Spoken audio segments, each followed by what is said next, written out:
Hello friends, আসসালামু আলাইকুম। Welcome to my YouTube channel Munni kitchen. আজকে রান্না করব ইলিশ মাছ দিয়ে কাঁচা কলা।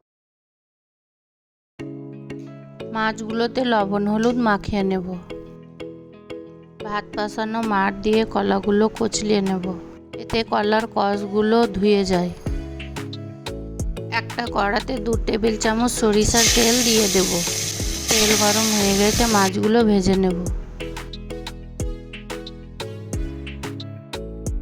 মাছ ভাজা হয়ে গেছে, তুলে নেব।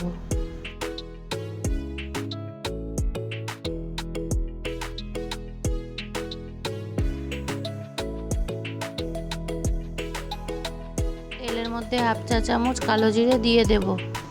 এবার পেঁয়াজ বাটা দিয়ে দেব। পেঁয়াজ বাটা ভালোভাবে ভেজে নেব। পরিমাণ মতো হলুদ, লঙ্কা গুঁড়ো, জিরে গুঁড়ো দিয়ে দেব। পরিমাণ মতো লবণ দিয়ে দেব। একটু জল দিয়ে ভালোভাবে মশলাটা কষিয়ে নেব।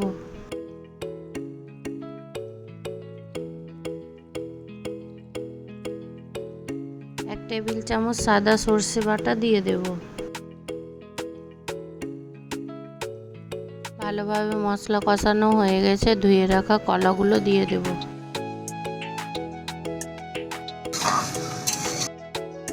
কলাগুলো মশলার সঙ্গে ভালোভাবে কষিয়ে নেব।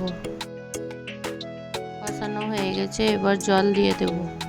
তোমরা যতটা ঝোল রাখবা ততটা জল দিবা। আমি এখানে 400 গ্রাম জল দিয়েছি।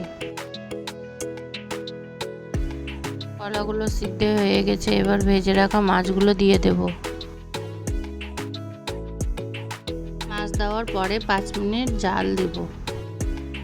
সবশেষে হাফ চা চামচ ভাজা জিরা গুঁড়ো দিয়ে নামিয়ে নেব। আমার রেসিপি ভালো লাগলে কমেন্ট করো।